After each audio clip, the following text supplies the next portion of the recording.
péchés sont constamment devant de toi. Aie pitié de nous, oh Dieu.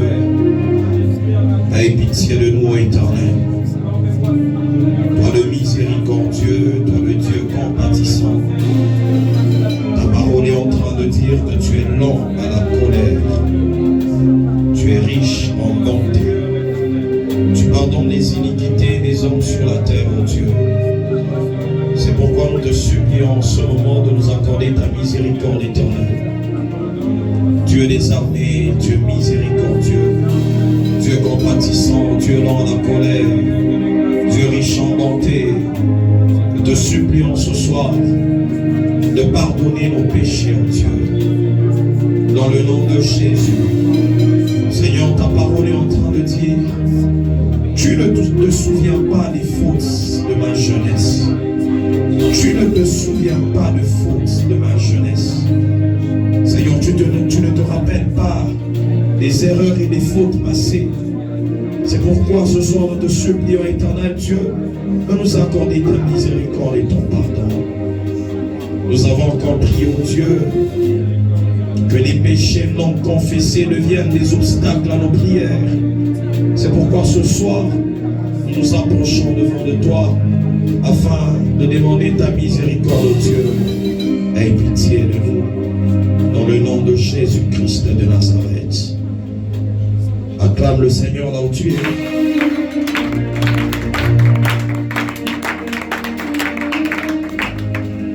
Tu peux saluer ton voisin de gauche et de droite et dis-lui bienvenue dans la présence de Dieu. Tu peux bien le faire si tu n'as pas de voisin devant toi ou à côté, tu peux regarder derrière et tu transmets la joie. Alors nous sommes en train de parler de la prière.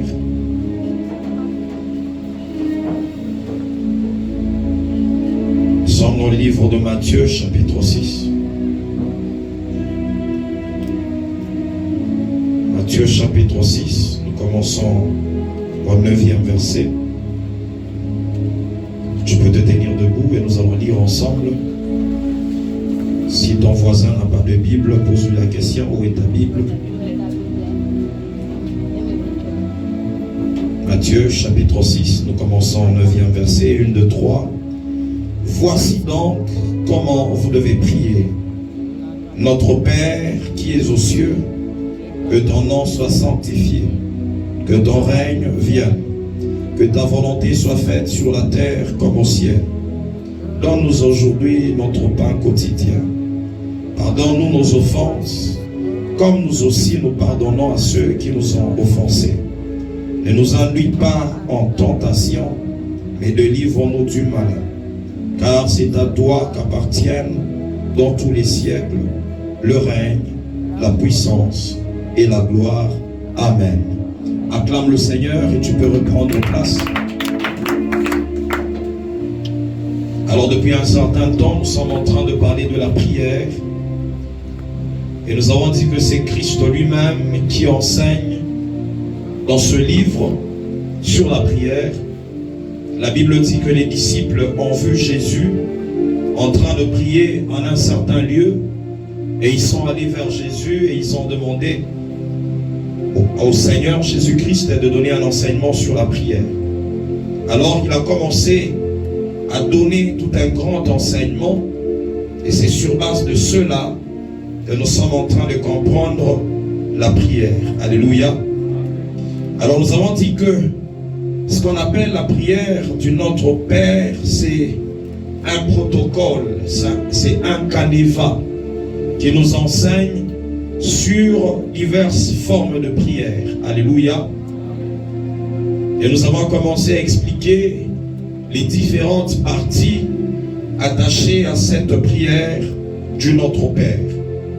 La semaine passée, nous avons parlé du verset 12 qui est en train de dire « Pardonne-nous nos offenses, comme nous aussi nous pardonnons à ceux qui nous ont offensés. » Nous avons dit que la première partie de ce verset est attachée au chrétien ou à l'homme qui va vers le Père ou Dieu et qui demande à Dieu de lui accorder le pardon des offenses. Alléluia. Nous avons dit que les péchés deviennent des obstacles dans le monde spirituel face à ta prière. Ésaïe chapitre 59 est en train de dire: la main de l'Éternel n'est pas courte pour sauver, son oreille n'est pas dure pour entendre, mais ce sont les péchés qui créent une séparation entre nous et notre Dieu. Ce sont nos crimes qui l'empêchent de nous écouter. Alléluia. C'est comme ça que nous avons dit que cette partie de la prière, elle est importante, car elle permet de rétablir la relation entre nous et notre Dieu, et elle permet à ce que notre prière soit exaucée. Quand tu n'es pas pardonné, quand tes offenses ne sont pas pardonnées, ta prière ne sera pas non plus exaucée. Alléluia. David est en train de dire dans le psaume 66, « Et si j'avais conçu l'iniquité dans mon cœur, l'Éternel ne m'aurait pas exaucé. » C'est que l'iniquité entrave la prière. Le péché empêche la prière d'être exaucée.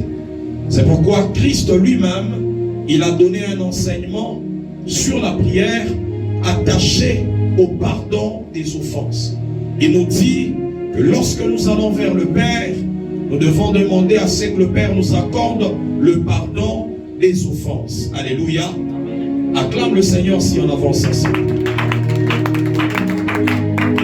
Alors nous avons parlé en long et en large sur cet aspect de prière attaché au pardon. Et nous avons dit que la deuxième partie est en train de nous enseigner sur le pardon face à ceux qui nous ont offensés. Il dit: pardonne-nous nos offenses, comme nous aussi nous pardonnons à ceux qui nous ont offensés. Nous avons dit que la dimension du pardon de Dieu est comparable à la dimension qu'on accorde les pardons aux autres. Alléluia. Il dit: pardonne-nous comme nous aussi nous pardonnons à ceux qui nous offensent. C'est que si nous n'accordons pas le pardon aux autres, Dieu ne va pas nous pardonner non plus. C'est comme ça que dans le livre de Marc, au chapitre 11 que nous avons lu, la Bible est en train de dire: lorsque tu es dans la prière, tu te rends compte qu'il y a quelqu'un qui a quelque chose contre toi, la Bible est en train de dire: va d'abord arranger. On dit: celui qui ne pardonne pas ne sera pas non plus pardonné. Et c'est comme ça que nous avons dit que le pardon devient une obligation, une loi, un principe spirituel attaché à la vie d'un chrétien. Parce que si toi et moi nous sommes chrétiens, nous devons pardonner afin de voir nos offenses être aussi pardonnées. Alléluia. Dis à ton voisin: tu dois apprendre à pardonner. Dis-le bien: tu dois apprendre à pardonner. Alléluia. C'est que la Bible est en train de nous enseigner dans ce verset sur la notion du pardon. Et nous avons fait référence à la croix. Nous avons dit que la croix a une branche verticale et une branche horizontale.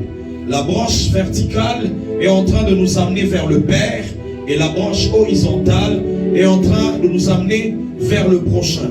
Et donc nous sommes appelés à être pardonnés par le Père de la même manière que nous aussi nous accordons le pardon à ceux qui nous ont offensés. Alléluia. Parce que notre pardon détermine la dimension du pardon de notre Dieu. Alors dans le verset qui est en train de suivre, c'est Jésus lui-même qui est en train de donner un enseignement, comme je le disais au début, sur la prière.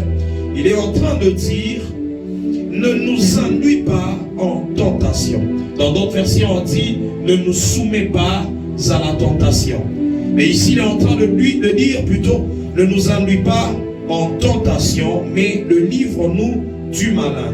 Dis à ton voisin: tu dois faire la prière où l'Éternel doit te préserver de toute tentation. Dis-le à ton voisin: le Seigneur doit te préserver de toute tentation. Acclame le Seigneur si on avance ensemble. Alors lorsqu'on essaye de lire ce verset, nous pensons que c'est Dieu qui nous soumet à la tentation. Nous pensons que c'est Dieu qui nous ennuie, qui nous conduit vers la tentation. Mais la Bible est en train de dire dans le livre de Jacques, je serai en train de lire, Jacques chapitre 1er,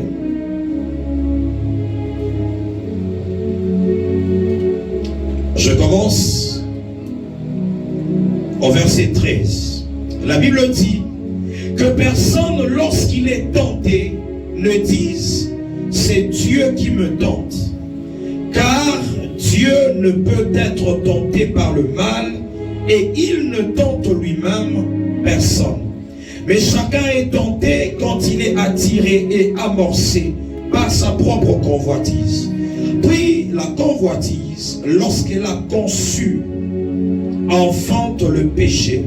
Et le péché étant consommé, produit la mort. Alléluia. La Bible est en train de dire que Dieu ne peut pas nous tenter. Dieu ne peut pas être tenté et Dieu ne peut pas lui-même tenter. Alléluia. Acclame le Seigneur si on est ensemble. Nous sommes en train de parler de la partie de prière où Christ est en train de dire ne nous soumets pas à la tentation, ne nous induis pas en tentation, mais livre-nous du malin. C'est cette partie que nous sommes en train d'exploiter ce soir. Et j'étais en train de dire que lorsque nous lisons ce verset, nous pensons que c'est Dieu qui nous amène à vivre la tentation. Nous pensons que c'est Dieu qui nous tente. Mais Jacques est en train de dire que Dieu ne peut pas tenter un homme. Dieu ne tente personne. Alléluia. Parce que quand on parle de la tentation, nous voyons et nous comprenons tous que cela provient d'une autre source. Alléluia. La tentation ne vient pas de Dieu. La tentation, elle a une autre source plutôt, elle a une autre origine. Alléluia. Est-ce qu'on est ensemble? C'est lorsqu'on est en train de faire cette prière, s'il y a quelque chose d'autre que Christ était en train de vouloir montrer à ses disciples. Il y a quelque chose d'autre que Christ était en train de vouloir enseigner à ses disciples. Il était en train de vouloir faire comprendre à ses disciples qu'il y a la tentation qui arrive, mais cette tentation, elle a une source. Et c'est comme ça que vous devez prier afin que vous soyez préservés de cette tentation. Afin que vous soyez mis à l'écart de la tentation. Alléluia. C'est que c'est une prière importante que toi et moi, nous devons arriver à faire. Toi et moi, chaque jour, nous devons demander à notre Père de nous éloigner de la tentation. De nous mettre hors de la tentation. La Bible est en train de dire que Dieu, il ne tente pas. Amen. Parce que nous mettons une base, que cette prière, lorsque Christ était en train d'enseigner, il ne parlait pas de Dieu qui tente. Même lorsque nous disons à Dieu, ne nous induis pas dans la tentation, ce n'est pas Dieu qui nous induit. Ce n'est pas Dieu qui nous soumet à la tentation. Mais tu comprends avec moi que Dieu ne tente pas. C'est que la tentation, elle a une autre source. Alléluia. Alléluia. Quand on parle de la tentation, je suis en train de définir la tentation. La tentation, c'est pratiquement un appel vers le mal. Quand on parle de la tentation, c'est un appel vers la désobéissance. C'est un appel vers le mal. Est-ce que tu es en train de comprendre avec moi que lorsqu'on parle de la tentation, c'est le fait d'être incité, une incitation à faire le mal. C'est ça qu'on appelle une tentation. Parce que quand toi et moi nous sommes incités à faire le mal, à aller vers le mal, c'est que nous sommes tentés. Amen. Tu comprends la tentation?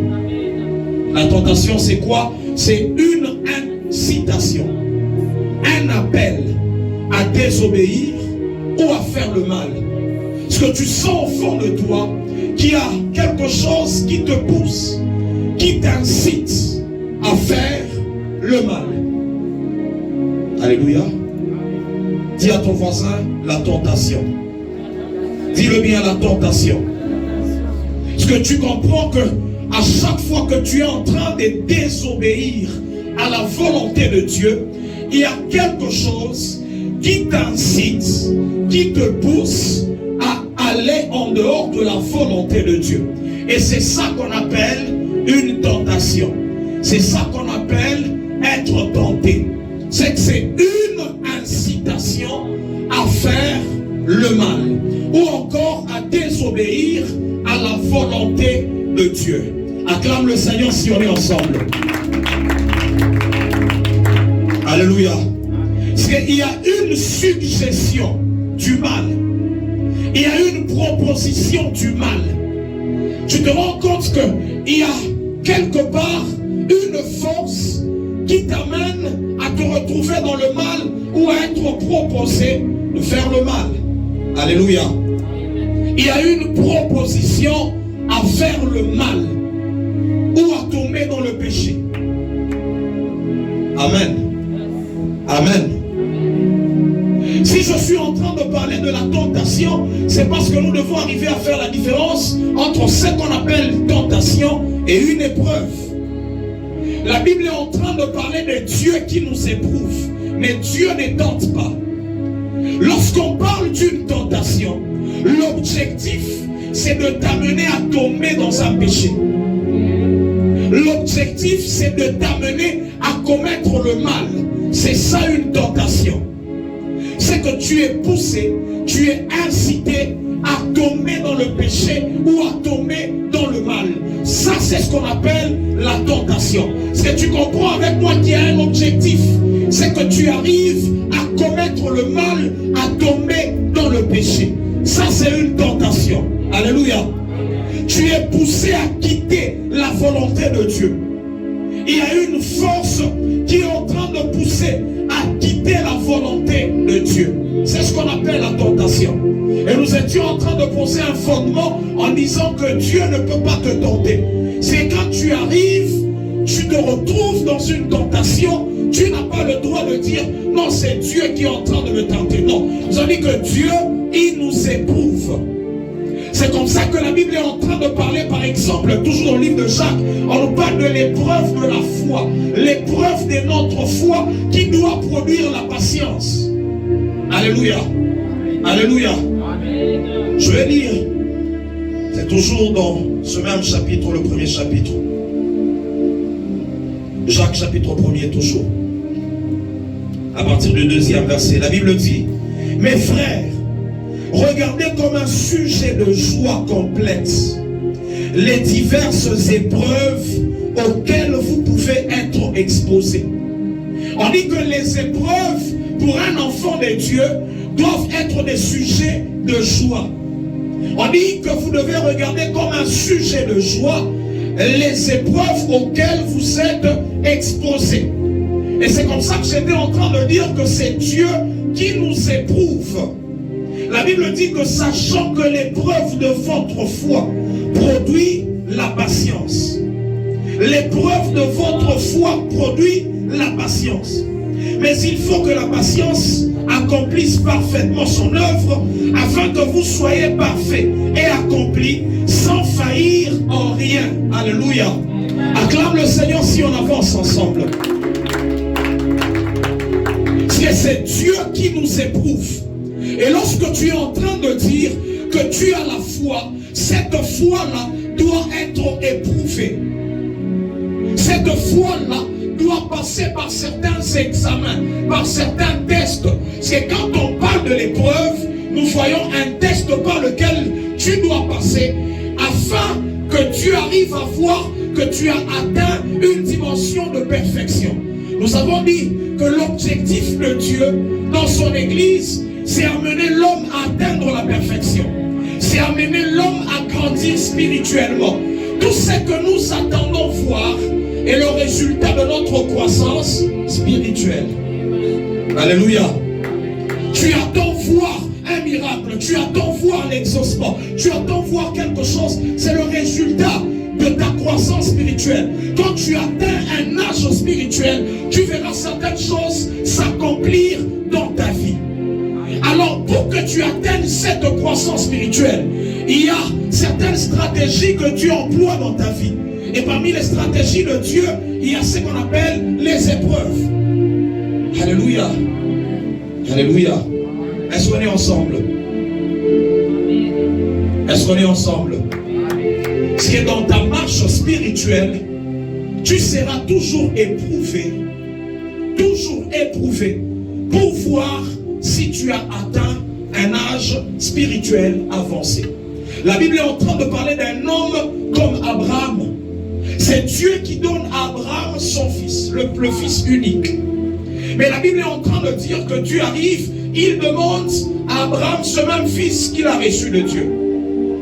Et après avoir donné ce fils à Dieu, Dieu dit à Abraham, je me rends compte maintenant que tu me crains et que tu es intègre. Dans la version originale, on était en train de vouloir dire tout simplement, on comprend que Abraham a atteint une dimension de croissance élevée. Abraham a grandi spirituellement et qui ne peut me refuser de rien. Alléluia. Ça, c'est ce qu'on appelle l'épreuve. C'est Dieu qui te fait passer par certains tests afin de voir si tu grandis spirituellement. Mais quand on parle de la tentation, j'étais en train de dire qu'il y a une autre source qui nous amène à être tentés. La Bible dit que Dieu, il ne tente pas. Alléluia. Dieu, il ne tente pas. Nous sommes en train de parler de la partie de la prière où Christ est en train de dire, ne nous soumets pas à la tentation, mais délivre-nous du malin. Alléluia. Nous avons dit que c'est une prière que toi et moi nous devons faire afin que Dieu lui-même, nous l'appelons notre Père, qu'il vienne dans notre vie et qu'il nous éloigne de toute tentation.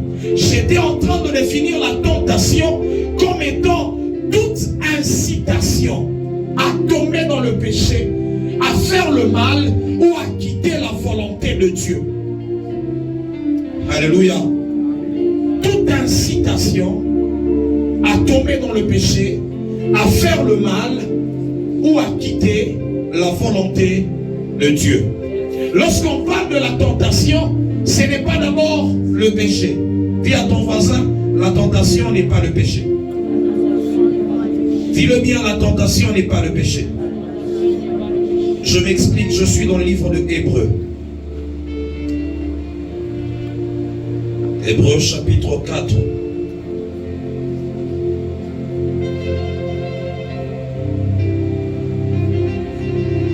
Je suis en train de lire à partir du verset 14. La Bible dit, ainsi, puisque nous avons un grand souverain sacrificateur qui a traversé les cieux, Jésus, le Fils de Dieu, demeurons fermes dans la foi que nous professons.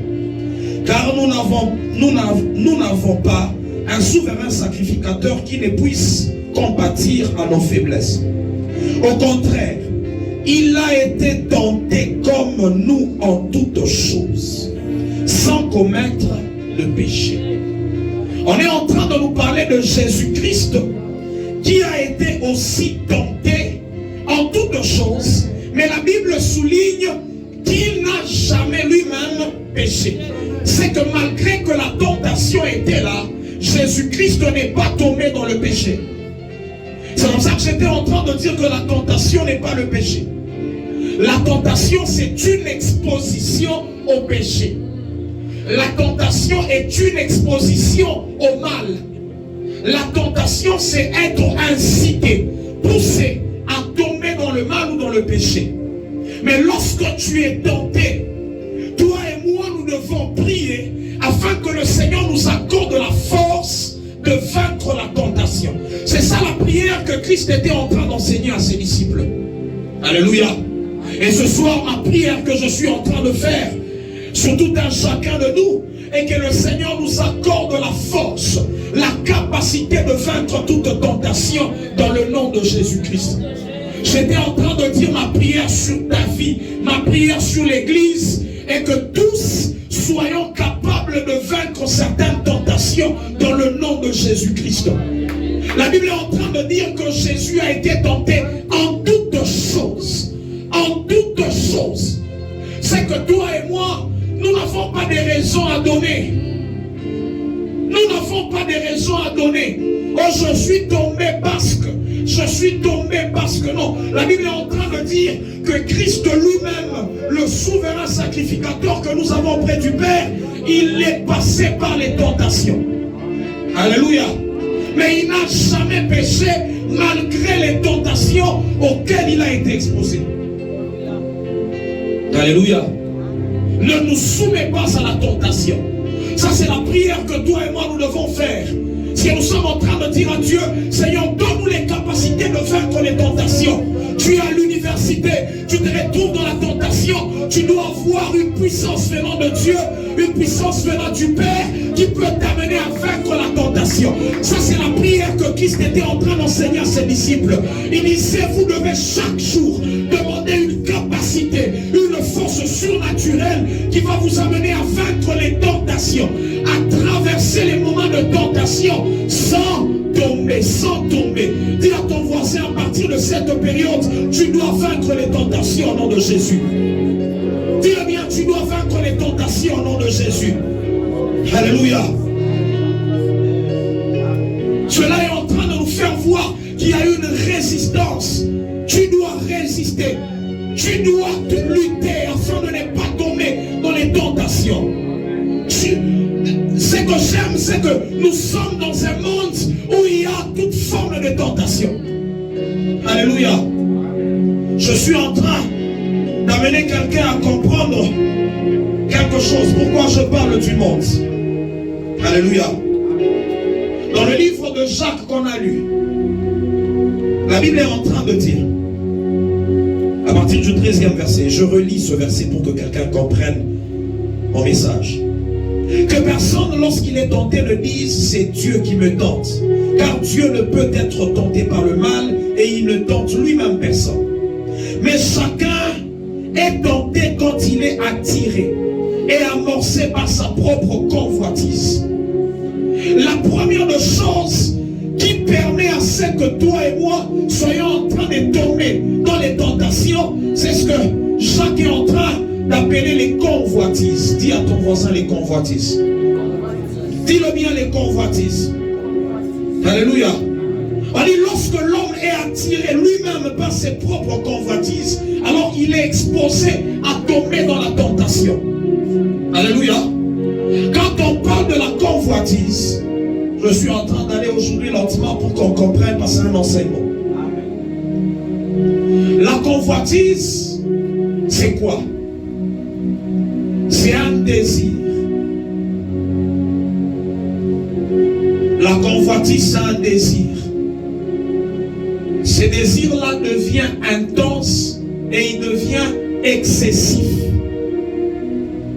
J'aimerais que tu le comprennes de cette manière-là. Un désir intense, un désir excessif. Et ce désir-là devient même désordonné dans la vie de certains. Alléluia. C'est que c'est un désir. Je donne un exemple. Dieu, lorsqu'il crée l'homme, Dieu place des désirs naturels dans l'homme. La Bible est en train de parler de Abraham et Sarah. Lorsque Dieu parle à Sarah et Dieu dit qu'elle devait concevoir, Sarah dit quelque chose. Je médite très souvent sur ce verset. Elle dit, mon mari est déjà vieux. Est-ce qu'il aura même des désirs? Alléluia. En parlant des désirs naturels attachés à l'homme et à la femme pour arriver à donner naissance. C'est qu'il parlait des désirs sexuels. Si les désirs sexuels ne sont pas des péchés, mais lorsque ces désirs deviennent excessifs, comme on a dit, désordonnés, ça veut dire que Dieu, il a placé les limites dans lesquelles ces désirs doivent se manifester. C'est comme ça que Dieu a placé le mariage comme étant limite où ces désirs doivent s'exprimer. Mais lorsque ces désirs commencent à être exprimés, commencent à être utilisés en dehors de ces limites, cela devient le péché. Alléluia. On est ensemble. Manger n'est pas un péché. Mais la Bible est en train de dire les excès des tables deviennent un péché. C'est que le désir de manger, c'est un désir naturel. Mais la convoitise, c'est lorsque tu tombes maintenant dans les excès de désir.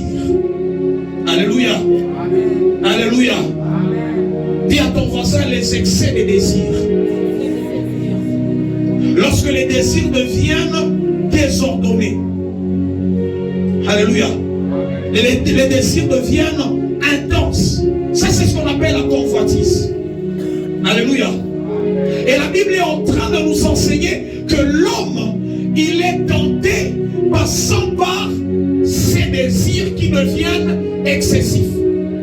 En d'autres termes, cela veut dire quoi? Pour que la tentation arrive dans ta vie, cette tentation passera par ce qui deviennent tes faiblesses. Alléluia. Dis à ton voisin, fais attention à tout ce qui devient une faiblesse dans ta vie. Dis-le bien, fais attention à tout ce qui devient une faiblesse dans ta vie. Alléluia. C'est là que la Bible parle des désirs de la chair. On dit les désirs de la chair sont contraires à ceux de l'esprit. Alléluia.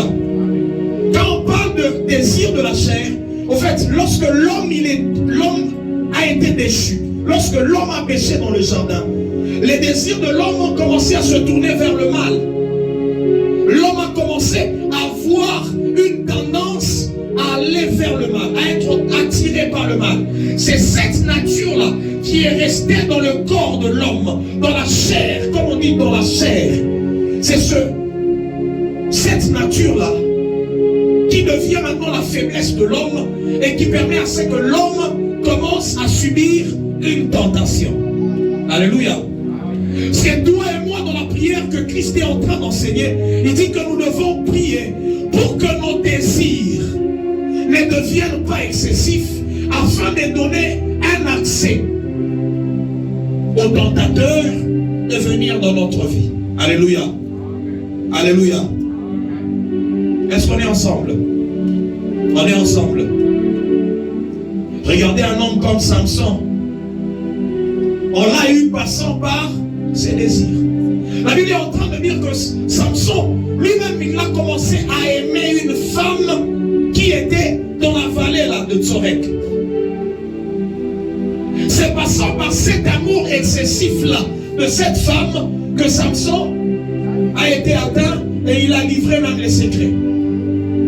Alléluia. Est-ce qu'on est ensemble? Parce que la Bible est en train de nous parler de la tentation. Mais nous comprenons que cette tentation, elle passera par les convoitises. Et nous avons défini les convoitises comme étant les désirs qui deviennent excessifs, qui deviennent intenses et qui deviennent désordonnés. Vous voyez, des désirs qui ne sont pas accomplis, qui ne sont pas faits dans les bonnes limites, dans les limites que Dieu lui-même, il a établies. Alléluia.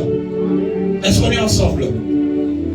Il dit ne nous soumets pas à la tentation. Ne nous soumets pas à la tentation. C'est que l'Éternel doit venir dans ta vie, t'amener à être capable de surmonter toute tentation qui viendra au devant de toi. Alléluia. Dans le livre de 1 Jean que je suis en train de lire, on va y aller très rapidement parce que notre temps est en train d'avancer. 1 Jean. 1 Jean chapitre 2. 1 Jean chapitre 2.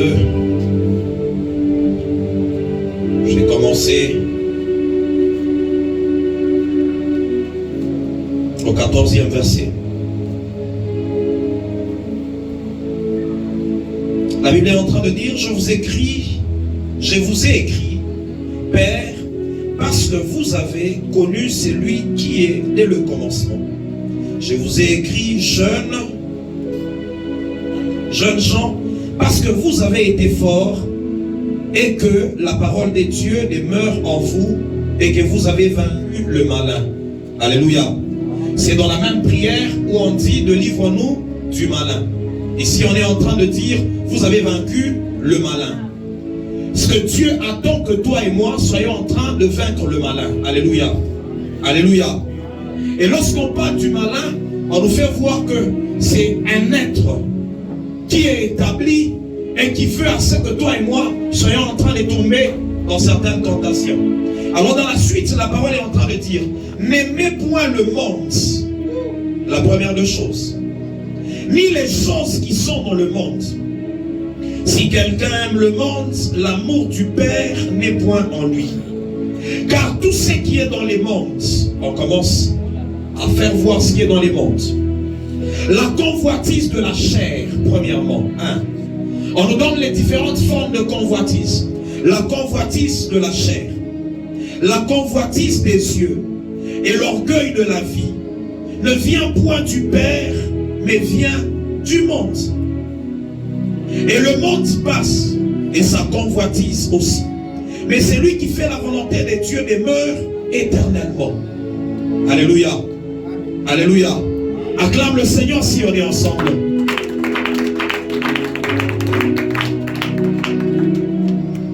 J'étais en train de dire que la convoitise, c'est un désir mal orienté, c'est un désir intensif, excessif. C'est un désir désordonné. Alléluia. Alors ici, on est en train de nous parler des formes de convoitise. Et c'est passant par ces formes de convoitise que le diable sera en train de venir dans ta vie afin de te tenter. Parce que ici, on parle du malin comme étant celui que nous devons vaincre. C'est qu'à chaque fois que la tentation arrive, nous comprenons ensemble que c'est le malin, le diable qui est derrière toutes les tentations qui viennent dans ta vie. Alléluia. Alléluia. Alors nous allons voir une dimension de tentation dans la parole de Dieu afin que tu te retrouves et que dans la prière que tu seras en train de faire, que tu arrives à comprendre c'est quoi ce que nous sommes en train de demander à Dieu. Matthieu chapitre 4.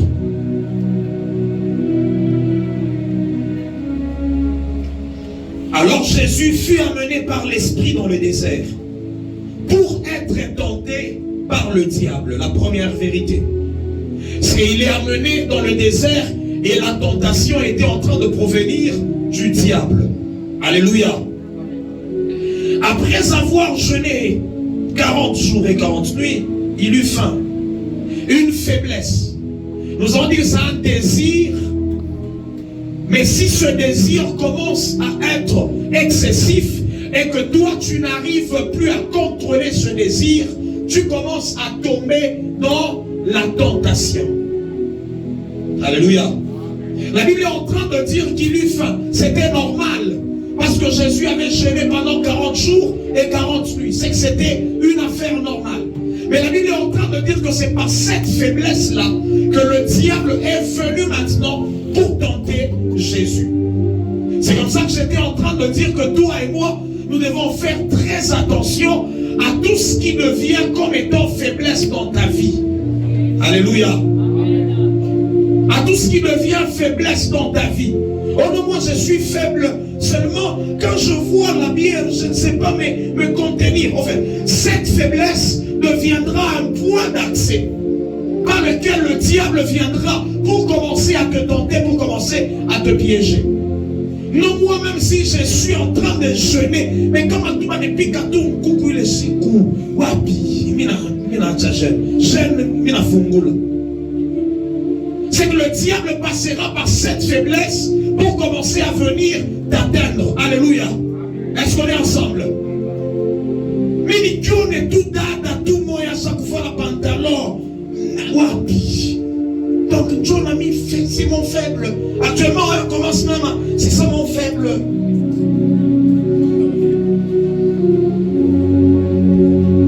Mon faible, ce sont les femmes de teint clair. Quand je vois, et je sens même que la respiration arrive à changer. Le diable passera par un ton faible là, ta faiblesse, afin maintenant de venir tenter. Alléluia. Alléluia. Acclame le Seigneur si on est ensemble. La Bible dit qu'après avoir jeûné, Jésus, il eut faim. Le tentateur s'étant approché, lui dit, si tu es fils de Dieu, ordonne que ces pierres deviennent des pains.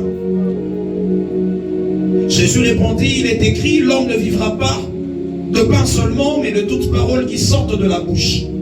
En fait, quand on parle de la convoitise de la chair, c'est tout désir qui cherchera à nourrir ton corps. Alléluia. Alléluia. C'est-à-dire qu'il avait faim.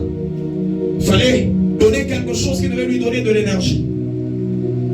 Et tout ce qui doit nourrir ta chair, ton corps, devient la convoitise de la chair.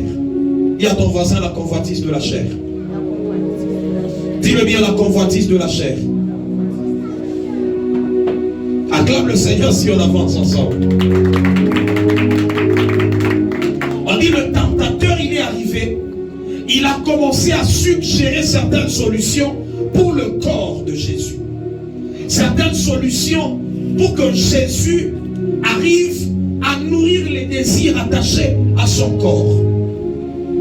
Alors Jésus a commencé à vaincre cette tentation. La première tentation arrive et dit, il est écrit que l'homme ne vivra pas de pain seulement, mais de toutes paroles qui sortent de la bouche de Dieu.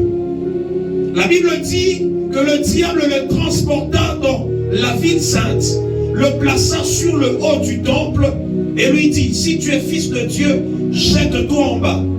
Car il est écrit, il donnera des ordres à ses anges à ton sujet et ils te porteront sur les mains de peur que ton pied ne heurte contre une pierre. Jésus lui dit, il est aussi écrit, tu ne tenteras point le Seigneur ton Dieu. Le diable le transporta encore sur une montagne très élevée, lui montra tous les royaumes du monde et leur gloire, et lui dit, je te donnerai toutes ces choses si tu te prosternes et m'adores. Jésus lui dit, retire-toi Satan, car il est écrit, tu adoreras le Seigneur ton Dieu et tu le serviras lui seul. Alors le diable le laissa, et voici des anges vinrent auprès de Jésus et le servaient. J'aime dans la version des Luc chapitre 4, la Bible dit, le diable le quitta jusqu'au moment opportun. Je dis que le diable, il attend des moments opportuns. Le moment où tu te sens dans ta faiblesse, et c'est à ce moment-là qu'il viendra pour tenter. Alléluia. Ici, la tentation de Christ est en train de résumer toutes les formes de convoitise dont on a parlé. La convoitise de la chair, la convoitise des yeux et l'orgueil. L'orgueil de la vie. La Bible dit que Jésus, on l'a transporté. On l'a amené sur une haute montagne et on lui a présenté la gloire. La même chose qui se passe chez Jésus, c'est la même chose qui s'est passée dans Genèse chapitre 3. La Bible dit que le diable, il est allé vers la femme. La première des choses, il présente le fruit. La Bible dit que la femme, elle a vu avec ses yeux que le fruit était agréable à la vue. La convoitise des yeux.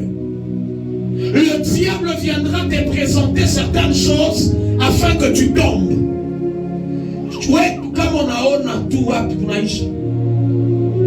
Si tu as vu, c'est fini. C'est comme ça que tu dois bien protéger tes yeux. Tu dois faire attention à ce que tu regardes. Tu dois faire attention à ce que tu vois. La convoitise des yeux. Nous sommes dans un monde où actuellement les réseaux sociaux nous proposent facilement toutes choses. Hier, on était en train de parler avec certaines personnes. On était en train de voir ce qui se passe actuellement. Un jour, j'étais en train de prier. Je priais. Je me retrouve dans le monde spirituel.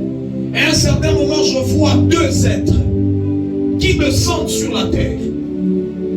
Et la personne ou l'être qui était avec moi, qui m'avait amené dans le monde spirituel, était en train de me dire, ces deux êtres que tu vois sont venus pour amener la perversion sur la terre.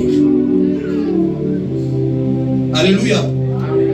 Il dit clairement, leur mission, c'est d'amener la perversion sur la terre. Il a commencé à présenter comment les femmes seront en train de s'habiller à un certain moment, comment nous serons en train de vivre l'homosexualité, comment à un certain moment, ça sera naturel maintenant qu'un homme soit un transgenre, qu'il change de sexe. C'est que ce sont des choses qui vont arriver. Alléluia. Mais toutes ces choses sont attachées à la convoitise de l'homme. Le diable, il envoie ces êtres-là pour venir tenter. Mais si toi, tu n'es pas attiré par la convoitise, tu ne tomberas pas. Alléluia. La convoitise des yeux, c'est que tu vois, devient une porte par laquelle le diable passe pour te faire tomber. Devient un point faible pour que tu arrives à tomber. C'est à partir de maintenant, tu dois commencer à prier. Tu dois commencer à prier pour la protection de tes yeux. J'étais en train de dire que la tentation n'est pas le péché. C'est que si tu es tombé sur une vidéo, par mégarde ou encore par erreur, ou tu habites alors par Facebook, on a un par vidéo, mais ça devient le péché lorsque maintenant toi, tu te laisses emballer. Ou le sasa ni fungu le mbele niona taka kipande tu ka porno.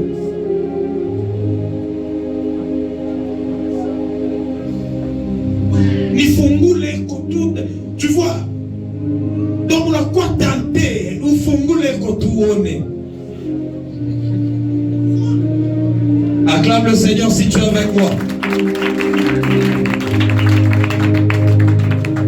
Tu commences à vaincre lorsque tu peux voir ça, mais facilement tu fais passer, facilement tu sors, facilement tu dis moi je ne suis pas appelé à ce genre de choses. Là tu es en train de vaincre cette tentation-là.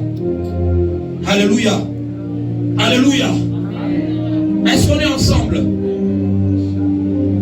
Ne nous soumets pas à la tentation. C'est une prière. Et cette prière fera à un certain moment c'est que tu sois sécurisé. Mungu ako na kuepusha usipite mwile manjia. Kukonjia mwe hivi quand tu passes. Kule kukaa assistant, utabakuta tu banana mango. Dieu va t'épargner, toi tu ne passeras pas par là. Alléluia. C'est le rôle de cette prière-là. Ne nous soumets pas à la tentation. Seigneur, ne nous laisse pas tomber dans la tentation. Seigneur, accorde-nous la capacité de ne pas tomber dans ces choses-là. Alléluia. La Bible est en train de dire c'est Dieu qui guide les pas du juste. Dans le psaume 143, j'aime bien ce psaume. C'est David qui est en train de dire, dès le matin, fais-moi entendre ta voix. Montre-moi le chemin où je dois marcher. Montre-moi le chemin où je dois marcher. Et si Dieu est en train de te guider, lui-même sera en train de préparer ton chemin pour que tu ne tombes pas dans certaines tentations. C'est la prière que Christ est en train d'enseigner. Alléluia. Acclame le Seigneur si on est ensemble. La convoitise de Dieu. J'étais en train de dire que le diable placera certaines choses au devant de toi afin que tu tombes. Fais attention à ce que tu vois, la convoitise des yeux. L'orgueil de la vie. Il y a certaines personnes jusque-là, cet orgueil devient même l'obstacle face à l'exaucement de tes prières. Plusieurs personnes ne reçoivent pas l'exaucement face à leurs prières, surtout en ce qui concerne la provision. On dit donne-nous chaque matin notre pain quotidien. Nous avons parlé de la provision. On dit certaines personnes, il est difficile de recevoir l'argent. Il suffit seulement que tu aies un peu d'argent dans la poche. Je me rappelle, je parlais avec certains hommes de Dieu. Dieu fait grâce à un homme de Dieu, c'est un serviteur. il trouve un travail. Alors un jour, j'étais en train de parler avec lui. Il me dit, mais prophète, actuellement, je ne peux pas manquer $100, $200 dans mon porte-monnaie. C'est impossible. Quand je le regarde, dans mon cœur, l'Esprit de Dieu me dit, il y a encore un travail à faire sur cet homme. Alléluia. Il y a l'orgueil de la vie. L'orgueil de la vie. Demande-toi,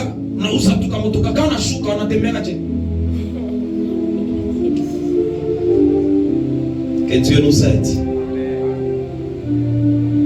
Ça, c'est ce qu'on appelle l'orgueil de la vie. Alléluia. Parce qu'on ne peut pas voir papa Hugues qui a payé un véhicule, mais si vous m'entendez, on a des mères avec la moto, non. Non, c'est normal, c'est un moyen de transport que Dieu m'a donné. Je peux marcher à pied. Alléluia. La convoitise des yeux, l'orgueil de la vie. Il y a certaines personnes, je suis en train de dire qu'ils ne peuvent pas aller sur certaines montagnes. Jésus a été élevé sur une haute montagne pour qu'il voie toute la gloire du monde. Il y a certaines montagnes qui t'attendent. Mais si tu n'as pas appris à vaincre les tentations, tu n'iras pas sur ces montagnes. Hein? Donne-moi cette montagne. C'est ce qu'on avait dit. On a enseigné sur ça. C'est la prière de Caleb. Et donne-moi cette montagne. Mais il y a certaines montagnes, tu ne peux pas y aller. Tu ne peux pas les conquérir. Pourquoi? Parce que si toi on t'amène là-bas, tu vois seulement la gloire du monde là. Kunaïs. Namkuta prophète Ansas. Un peu de vin pour la santé, hein? Un peu de vin pour la santé. Le ministère commence à nous stresser. Alors on se détend un peu. On se détend un peu. What?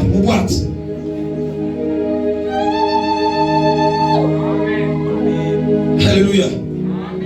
Mais lorsqu'il n'avait pas l'argent, quand il n'était pas sur la montagne de la gloire, il ne pouvait pas aller en bas.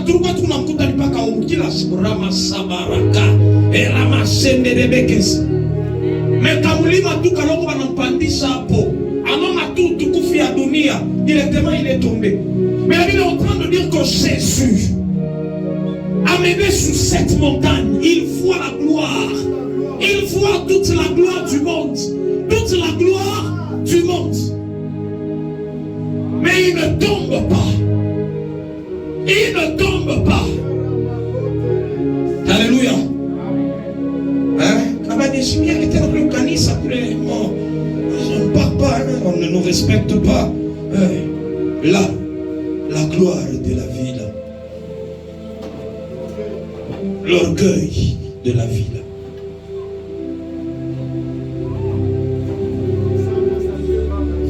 Alléluia. Ça ne peut pas marcher. Papa, ce qui me dit non, papa, levez-vous, lisez la parole. Non, ça ne marche pas. Je suis âgé, plus âgé que lui, il ne peut pas. Que Dieu nous amène à ne pas tomber dans ces choses. Que Dieu nous amène à ne pas tomber dans ces choses. L'orgueil de la vie. L'orgueil de la vie. La convoitise des yeux. La convoitise des yeux. Ce n'est pas mal d'apprécier. Ah, et le frère David, il est très bien habillé. Mais la Bible est en train de dire que tu ne peux pas aller à convoiter, arriver à convoiter même la femme d'autrui. C'est Exode 20.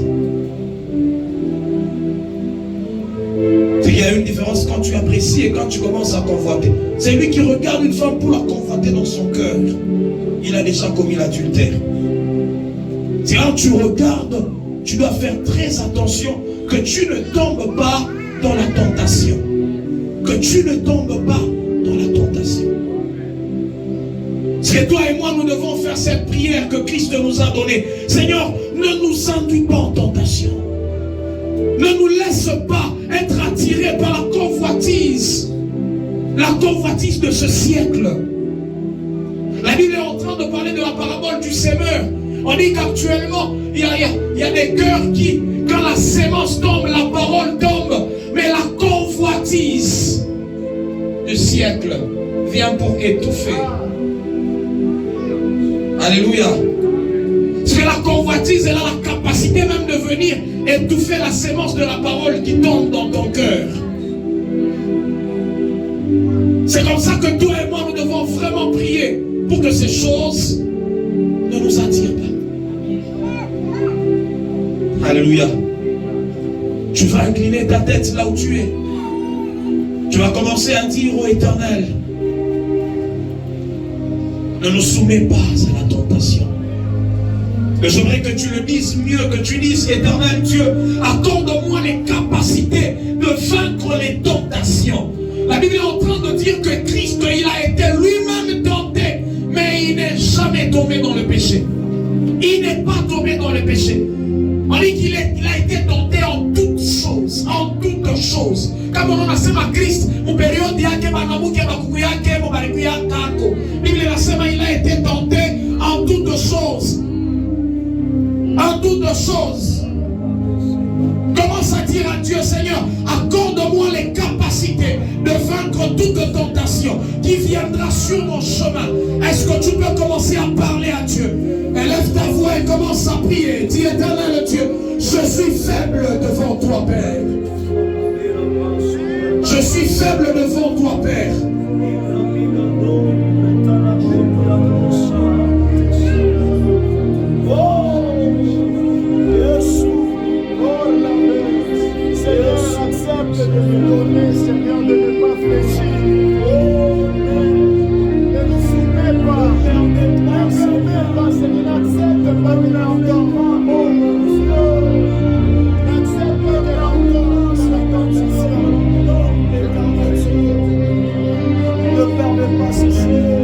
Quelqu'un ne m'a pas compris. À un certain moment, la convoitise devient un obstacle face à l'exaucement de tes prières. La Bible dit, vous priez, vous ne recevez pas parce que vous priez mal, dans le but de satisfaire vos convoitises. On dit vos passions, les convoitises. C'est le temps de prier, c'est le temps de prier. C'est le temps de prier, c'est le temps de prier.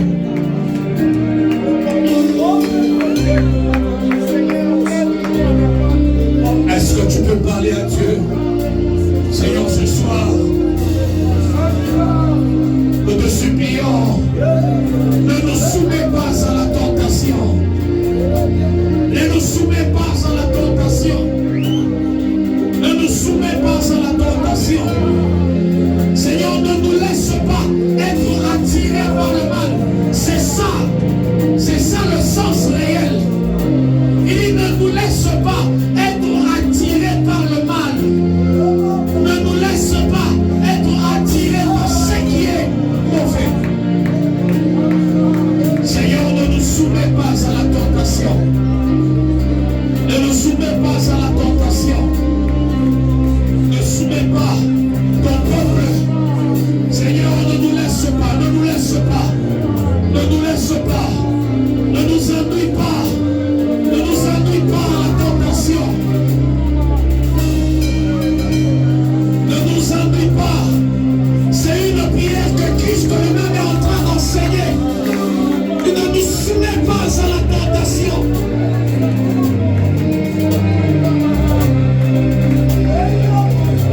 Ne nous induis pas. Et nous te supplions ce soir. Nous te supplions ce soir. Tu es en train de dire à Dieu, Seigneur, éloigne de moi toute tentation que le tentateur est en train de préparer sur mon chemin.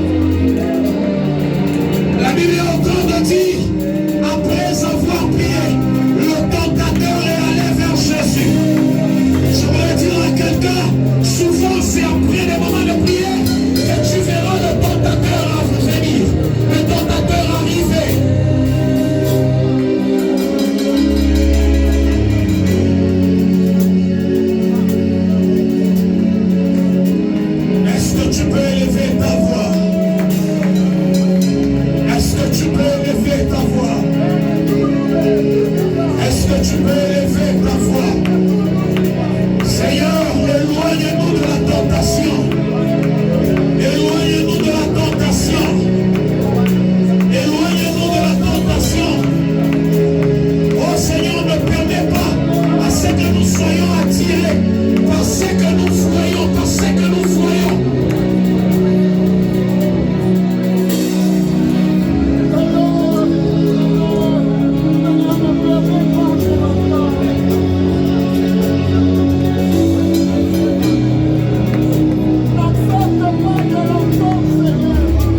Voici notre prière. Tu dis éternel, je veux être comme Jésus-Christ. Je veux ressembler à Jésus. La Bible est en train de dire, il a été tenté comme nous en toutes choses et sans commettre les péchés. Et je veux être comme Jésus, marcher comme Jésus, vaincre les péchés. Est-ce que tu peux commencer à faire cette prière? Dis, je veux être comme Jésus, je veux parler comme Jésus, marcher comme Jésus. Je veux ressembler à Jésus-Christ.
passer par cela afin de l'affaiblir spirituellement, d'affaiblir sa foi. Et à même de moments où il arrive à pleurer, je ressens cela sûrement, fortement. C'est vrai, on peut le voir fort maintenant, mais il y a le temps où il pleure. Nous allons prier, nous allons dire à Dieu, Seigneur, fortifie ton fils. Amène-le à surmonter ce moment difficile par lequel il est en train de passer. J'aimerais dire, quand tu traverses dans la vallée de l'ombre de la mort, tu n'as pas le droit de craindre. Et la chose que j'aimerais te dire, c'est que tu es juste en train de marcher. Tu avances. Tu ne resteras pas dans cette vallée. Tu ne resteras pas dans cette vallée. Tu es juste en train de passer par ce moment. Mais il y a une destinée glorieuse qui t'attend. Il y a quelque chose de glorieux que le Seigneur est en train d'amener dans ta vie. Élève juste ta main droite. Si tu peux prier pour cet homme de Dieu, tu dis, Seigneur, nous désirons assez que ta main puissante vienne consoler ton fils. Est-ce que tu peux étendre ta main droite vers cet homme? Parle. Ne reste pas calme, c'est le temps de prier pour lui. Seigneur, s'il te plaît, je te supplie. Je te supplie. Je te demande, le Dieu de mes pères, je te demande d'ouvrir des portes sur sa vie. S'il te plaît, Père, si tu peux le faire, si tu peux le faire, si tu peux le faire, si tu peux le faire, ce soir la seule prière que je te demande, c'est d'amener la provision dans sa vie. Provision, provision. Seigneur, je relâche sur lui une onction ce soir. Une onction ce soir. Une onction qui va l'amener à vivre l'abondance, à ne pas manquer la provision. Dans le nom de Jésus, que cette onction coule sur toi.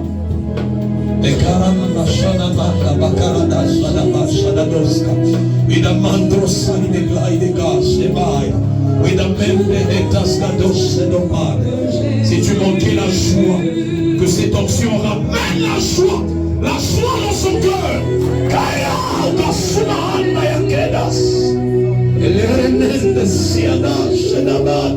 We demande sua de par de fame glace de pleides.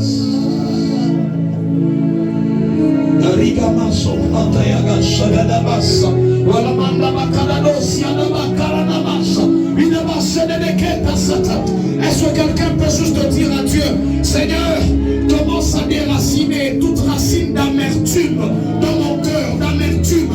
Est-ce que tu peux dire à Dieu de commencer à déraciner toute racine d'amertume parce que tu passais par des temps difficiles? Est-ce que tu peux faire cette prière pendant quelques minutes? Est-ce que tu peux prier? Tu peux prier. Seigneur, celui-ci est un serviteur. Je te supplie.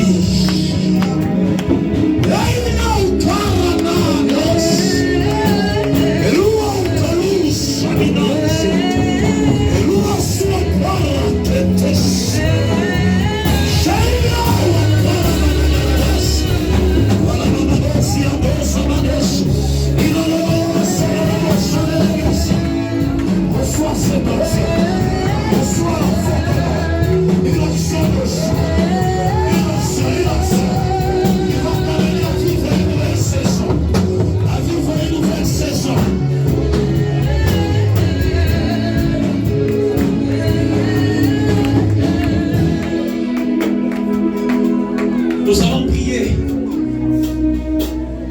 J'aimerais que tu pries ici dans ta famille. Je suis en train de faire une vision. Mais dans cette vision, je suis en train de voir quelqu'un. C'est une femme. Et cette femme, curieusement, quand je la vois, elle travaille J'ai une autre femme, mais je vois, on écrit le nom de cette femme. Elle s'appelle Christine. Mais elle travaille comme à côté d'une femme. L'autre femme que je vois, elle porte le nom de Germaine. Si tu es attaché à ce nom-là, ou tu as quelqu'un dans ta famille qui porte ce nom-là, tu vas prier pour cette personne. Tu vas dire, Seigneur, cette personne, c'est le temps où on était en train de parler sur les soucis de la vie. Tu vas dire, Seigneur, commence à retirer cette personne de toute vallée où elle se retrouve. Si tu es là, tu connais quelqu'un qui a ce nom-là et qui travaille chez quelqu'un. Mais je vois, c'est comme la personne est en train de faire un travail attaché comme à la maison, quelque chose comme ça. Et je vois le nom de Christine. Alors tu vas commencer à prier. Mais s'il y a quelqu'un qui porte ce nom-là au milieu de nous, tu vas t'avancer, on va prier pour toi. Est-ce qu'on peut élever nos voix et commencer à prier? Si c'est dans ta famille, commence à dire, Éternel, toute racine d'amertume et des soucis,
vous connaissez quelqu'un qui porte ce nom-là?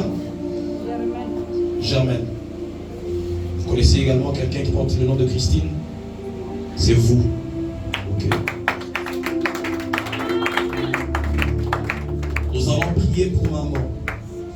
Nous allons dire à Dieu, Seigneur, si elle était dans les soucis, dans les amertumes, ce soir que Dieu lui accorde la joie, que Dieu ouvre toutes les portes qui étaient fermées. Alléluia.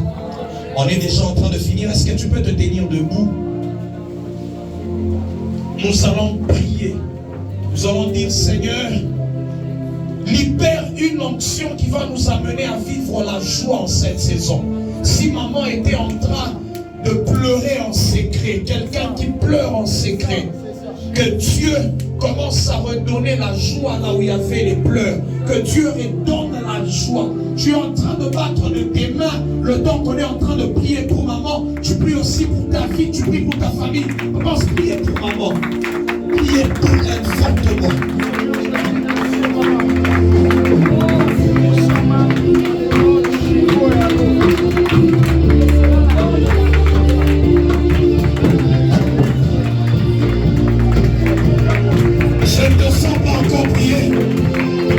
Je ne te sens pas encore prier.